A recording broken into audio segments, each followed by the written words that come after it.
ഈ കാണുന്നതെല്ലാം വെണ്ടത്തയാണ്. ഇത് ഒരു കാരണവശാലും നടരുത്.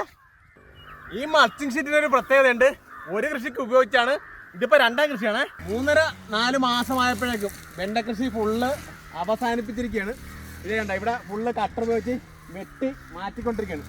1.5 ഏക്കർ സ്ഥലത്താണ് ഇവിടെ വെണ്ട കൃഷി ചെയ്തേട്ടാ. അവിടെ വെട്ടിക്കൊണ്ടിരിക്കുന്നത് അജേഷ് ചേട്ടനാണ്, മുഹമ്മക്കാരാണ്. അപ്പോൾ ഈ മേഖലയിൽ എക്സ്പെർട്ടാണ്. അപ്പം അതുകൊണ്ട് വർഷങ്ങളായിട്ട് ചേട്ടനെ തന്നെയാണ് വിളിക്കുന്നത്. വരമ്പിൽ നിന്ന് 2 സെന്റിമീറ്റർ ഹൈറ്റിൽ വെച്ചാണ് വെട്ടുന്നത്. കണ്ടത് ഈ രീതിക്കെല്ലാം വെട്ടി മാറ്റിക്കൊണ്ടിരിക്കുകയാണ് അറ്റം വരെ. ഇപ്പം അടുത്തൊക്കെ ഇങ്ങനെ മൾച്ച് ചെയ്തില്ല എങ്കിൽ ഒരു കാരണവശാലും കൃഷി ചെയ്യാൻ പറ്റില്ല കേട്ടോ. പാത്തിലെ കള നോക്കുമ്പോഴറിയാം, ഇങ്ങനെയൊക്കെ കള പിടിച്ച് കൃഷി തന്നെ നഷ്ടപ്പെടുമ്പോൾ കീടങ്ങൾ കണ്ടിരുന്നാലും വരും.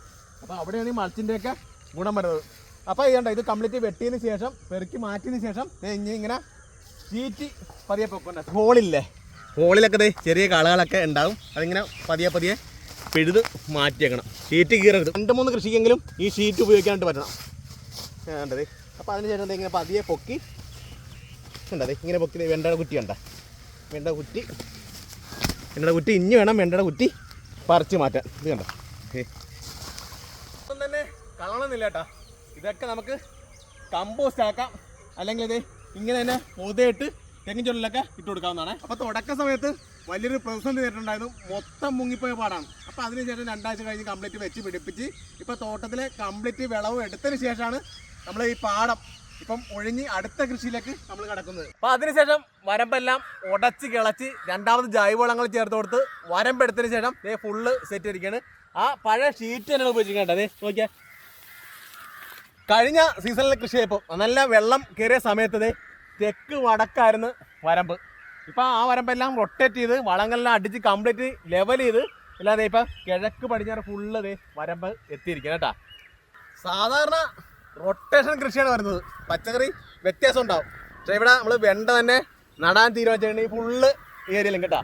ഇതിപ്പം കഴിഞ്ഞ വെണ്ട കൃഷി ഫുള്ള് വാരി ഇട്ടിരിക്കുകയാണ്. ഇതൊക്കെ ഇതിപ്പോൾ കൊത്തി കത്തിച്ചൊക്കെ കളയാം, കമ്പോസ്റ്റാക്കി മാറ്റാൻ പറ്റും. അപ്പോൾ ഈ വെണ്ട തന്നെ കൃഷി ഒരു പ്രധാന കാരണം കൂടെയുണ്ട്. ഇപ്പോൾ ഈ വീഡിയോ ഷൂട്ട് ചെയ്യുന്നത് മാർച്ച് 12ആണ്. ഏപ്രിൽ 12, മെയ് 12 വെണ്ട ഇല്ലാതെ വേറെ ഒരുമാതിരിപ്പെട്ട ക്രോപ്പ് നട്ടാൽ പോലും മെയ് തൊട്ട് മഴ തുടങ്ങും. വെണ്ട മാത്രമേ ഇച്ചിരി വലുതായി കഴിഞ്ഞാൽ വെണ്ട വെള്ളത്തിൽ നിന്നാലും നമുക്ക് ചെത്തിപ്പോവാം.